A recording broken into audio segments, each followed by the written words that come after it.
नमस्कार दोस्तों, मैं दिव्यांशी गोड़ एक बार फिर हाजिर हूं एसबीटी न्यूज की खास खबरों के साथ। पेश है आज 17 अप्रैल 2024 बुधवार शाम 7:15 बजे राजस्थान की बड़ी खबरें।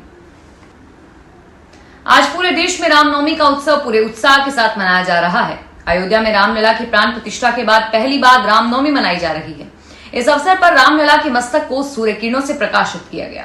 500 साल के इतिहास में पहली बार ऐसा मौका आया है जब रामलला का सूर्य तिलक किया गया। श्रद्धालुओं के साथ प्रधानमंत्री भी इस ऐतिहासिक क्षण के साक्षी बने।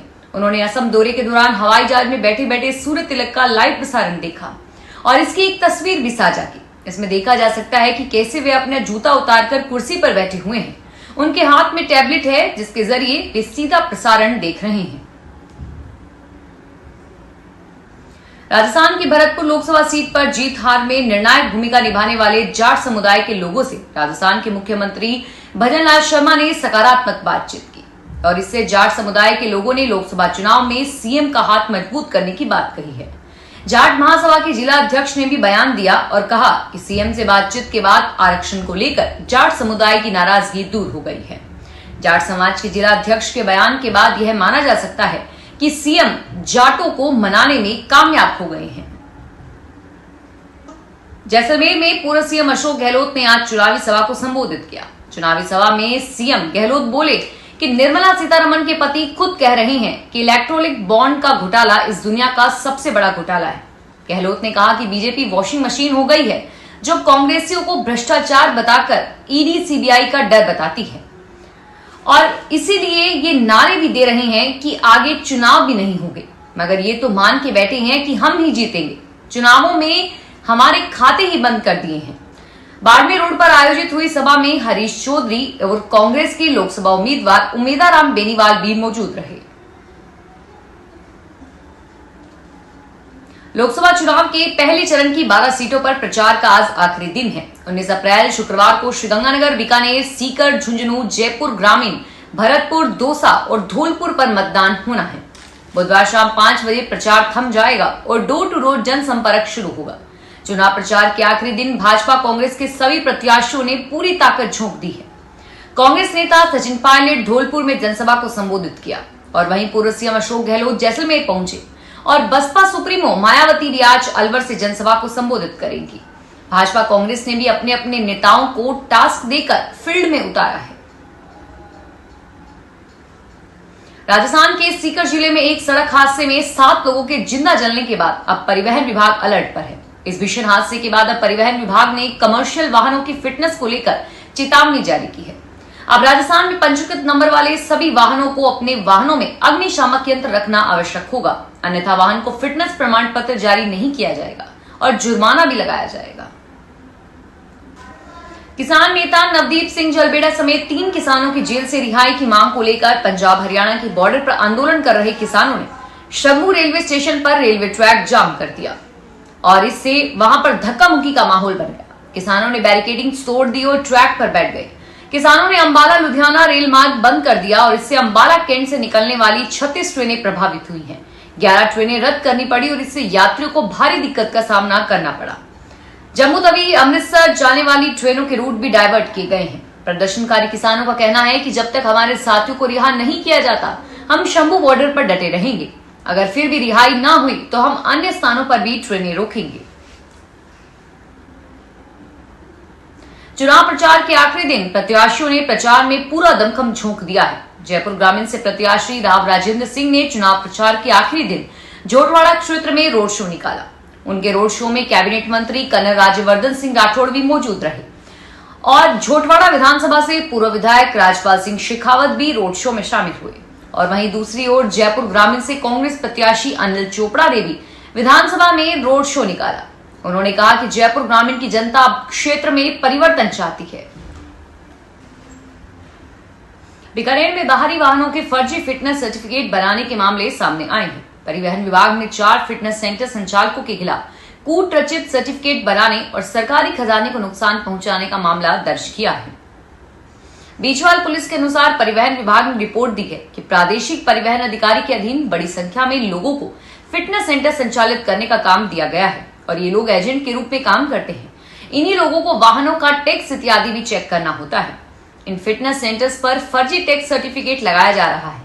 जिन गाड़ियों को टैक्स जमा नहीं है उनका भी टैक्स जमा होने का फर्जी सर्टिफिकेट बनाया गया है और अभी पता लगाया जा रहा है कि कितने वाहनों का फर्जी टैक्स जमा का सर्टिफिकेट बनाया गया है और इससे सरकार को कितना नुकसान हुआ है। केंद्र सरकार ने वीआईपी कल्चर में लाल बत्ती हटाने के बाद अब टोल नाकों पर से वीआईपी सूचक होर्डिंग हटाने की तैयारी कर ली है और इसके स्थान पर वीआईपी को विशेष फास्टैग जारी की गई है। योजना के तहत राष्ट्रीय राजमार्गों पर टोल नाकों से पहले लगे वीआईपी श्रेणी को दर्शाने वाले होर्डिंग्स को हटाया जा रहा है। राजस्थान में लोकसभा चुनाव के पहले चरण के मतदान की तैयारियां अंतिम चरण में है। मतदान करवाने को लेकर ईवीएम, वीवीपैट की कमीशनिंग से लेकर मतदान दल को दिए जाने वाले बैग सामग्री के साथ तैयार कर दी गई है। 18 अप्रैल को 12 संसदीय टीमों पर जिला मुख्यालयों से मतदान दल पोलिंग स्टेशन के लिए ईवीएम, वीवीपैट और मतदान सामग्री से लैस होकर रवाना होंगे। मतदान केंद्र पर मतदान के समय आने वाली छोटी से छोटी चीज का ध्यान रखा जाएगा और खास बात यह है कि इस बार मतदान दलों को चुनाव प्रक्रिया के दौरान जरूरत पड़ने वाली हर वस्तु का ध्यान दिया जाएगा ताकि उन्हें चुनाव के दौरान कोई भी वस्तु बाहर से न मांगनी पड़े। बैग में सुई धागा से लेकर माचिस और मोमबत्ती तक भी डाली जा रही है। राम जन्मोत्सव आज राजस्थान में धूमधाम से मनाया जा रहा है। मंदिरों में विशेष आयोजन किए जा रहे हैं। इसी के साथ रामलला की भव्य शोभा यात्राएं भी शहरों में निकाली जा रही है। पाली में पहली बार भगवान श्री राम गहनों का श्रृंगार कर शोभा यात्रा में निकले। जोधपुर में करीब 350 झांकियां रामनवमी की शोभा यात्रा में शामिल हुई और इसके साथ 29 अखाड़े भी हुए जो अपना शक्ति प्रदर्शन करेंगे। श्री राम के वंशज ने रामनवमी के मौके पर विशेष पूजा अर्चना की और ऊंटों पर, हाथी, घोड़ों पर शोभा यात्राएं निकाली गई। इन आयोजनों में महिलाओं और युवकाओं की भी भूमिका भागीदारी थी। इन धार्मिक कार्यक्रमों में तलवारबाजी, बैंड वादन सहित कई प्रदर्शन किए जा रहे हैं। राजस्थान में एक नया पश्चिमी विक्षोभ आज शाम से सक्रिय हो सकता है। इस सिस्टम का प्रभाव सरहदी जिलों में देखने को मिल सकता है। दोपहर बाद यहाँ धूल भरी आंधी चल सकती है और आसमान में बादल छा सकते हैं। कहीं कहीं गरज चमक के साथ हल्की बारिश या बूंदाबांदी हो सकती है। इससे पहले मंगलवार को राज्य में गर्मी थोड़ी तेज रही और सबसे अधिक तापमान डूंगरपुर में 40 डिग्री सेल्सियस और बाड़मेर में 39 डिग्री सेल्सियस दर्ज हुआ। जयपुर की हरमाड़ा थाना पुलिस ने ऑनलाइन सट्टा चलाते हुए 6 युवकों को गिरफ्तार किया। पुलिस ने इनके पास से 3 लैपटॉप, 18 मोबाइल और फाइबर राउटर सहित इलेक्ट्रॉनिक उपकरण जब्त किए हैं। पुलिस ने जब इनके ठिकानों पर दबिश दी तो ये लोग खेत में जानवरों को बांधने वाली जगह पर सट्टा खिलवा रहे थे। पुलिस को देखते ही सभी युवक मौके से भागने की कोशिश में थे, लेकिन पुलिस ने सबको पकड़ लिया।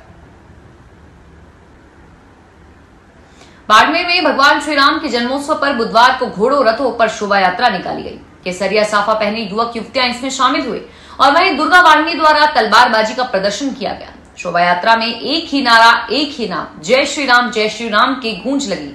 हाई स्कूल से रवाना हुई यह यात्रा भगवान राम के जयकारों से गूंज उठी और जगह जगह यात्रा का फूल बरसाकर स्वागत किया गया। बीजेपी प्रत्याशी कैलाश चौधरी ने भी युवाओं के साथ जमकर डांस किया। अंतर्राष्ट्रीय बाजार में चल रही उठापटक का असर सोने और चांदी की कीमत पर नजर आ रहा है। बुधवार को स्टैंडर्ड सोने की कीमत ने सारे रिकॉर्ड्स तोड़कर नया रिकॉर्ड बनाया है। इसके बाद जयपुर में 10 ग्राम स्टैंडर्ड सोने की कीमत बढ़ाकर 75,600 रुपए पर पहुंच गई है, जो इतिहास में अब तक का सबसे ज्यादा है। और वहीं चांदी की कीमत में भी बढ़ोतरी आई है।